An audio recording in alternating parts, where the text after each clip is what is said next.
What's up, everybody? Hey, there's a question I got for you, and I think you'll agree that this is relevant. There are two important pieces that I just realized I don't even really dive into, and it has to do with the most important piece of actually being successful in sales, and that's sales origination.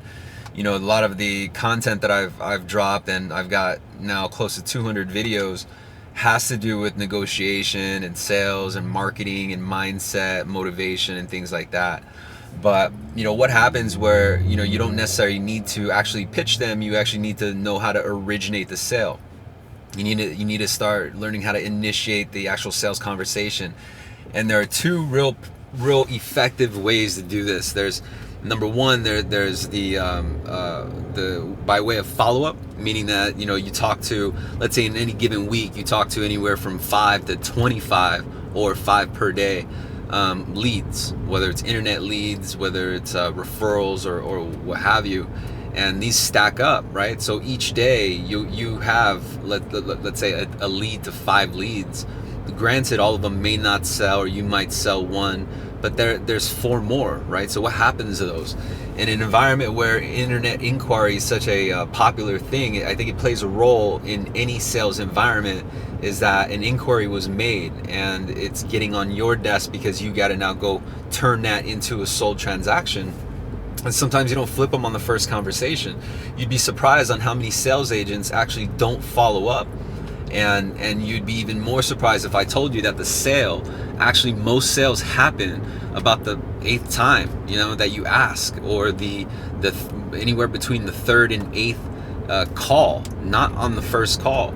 Now, as you get progressively better at what you do and you follow Sales Remastered, you implement these tips and these tactics that I share with you in these videos, the channel on YouTube that you've subscribed to, you're going to notice that I release a lot of content on how to actually just get through the sale, assuming you already have an origination process in place. But one of the common comments that I hear a lot is, I need more leads. I need more leads. I need more leads, right? Do you have any more leads? And if you do the math, if you receive leads just in the last week, whether it is 5 leads or 25 leads, fuck it, whether it's 3 leads, you still got 3 people that you probably didn't convert or you could follow back up on. And I found that the most effective way to follow up on a lead that you've already talked to is not by way of sale. The common method that I hear is, hey, this is Daniel. I spoke to you a week ago about buying that one thing. Are you still in the market to buy that one thing? Are you still in the market to do a refinance? It's the call. There's no meat to it. All it is a sale. And I'm a firm believer that a majority of the objections that we face are those that we create. We are subconsciously creating these objections. And this is a perfect example because, if you're calling and you're starting the conversation as a sale, you tell me, it's like someone knocking on your door who wants to sell you something. You're going to make an excuse to close the door. You say, I'm busy, or I'm cooking dinner, or I got guests over, right? Think about it. What would you do? And so instead, if you followed back up and you actually had some insight, right? You had a piece of information that you just noticed on the file, that, or the record, or the inquiry, or that thing that they inquired about, that there was an update that you didn't have a chance to share with them, or maybe say that, or send them a quick email and say, hey, I hope this message finds you well. I just wanted to make sure you got that last email about that thing you wanted to buy. It was really interesting to read. Did you get it? And when they reply back and say, no, I didn't get any email, now you have the dialogue, right? Of course, you got to have some real valid content. Like, let's say there's a special going on, or a bundle package, or there's a special perk that goes with it, and then you can transition into the sale. And that is the perfect way to start a conversation, because initially, if you look at it from a prospect's point of view, you are just calling them to give them value. Like, you're just helping them, and that separates you from the rest. So that's a method on how to actually create more leads, or just work on the leads that are in your pipeline right now, that's in your queue right now. Just because you didn't flip them on the first call, or you didn't flip them on the 2nd or 3rd follow-up, create an email drip system that you can, that way you don't have to type out the same message every time. Type out an email template and save them as a signature. You don't need a fancy fucking domain. You don't need, you don't need all these softwares that you can pay $5 a month for. Just do it right using the tools that you have. Now, besides the follow-up, there's a method that they used to call cold calling, and cold calling isn't necessarily a cold call anymore, because you have so many different tools and resources to use to understand your prospect, right? And so if I needed to sell my prospect a high ticket item or high cost item, I would at least search a social platform like LinkedIn. The person who can afford that amount of a product should be on LinkedIn.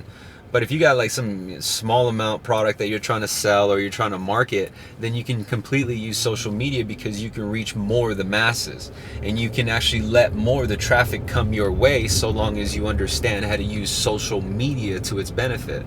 But let's say you're selling something that's more competitive, like it's got a 5,000 plus price tag. Well, then this is something that you have to kind of strategically do, right? So what if you have leads, but they did an inquiry about 6 months ago? The likelihood of them being in the market is not likely. How do you approach them? How do you cold call?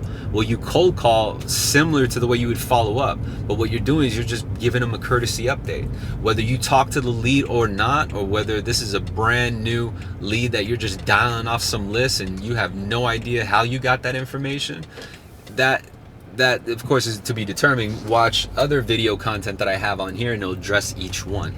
But think about that, because sales origination does play a key role, and you have to master the sales origination in order to create your own sales funnel that will ultimately just kind of run itself, as long as you keep the conveyor belt running, right? And that's what you're trying to do. But when you get your origination process down, you will meet your initial goal, and your initial goal should always be at least 4 pitches or 4 presentations a day.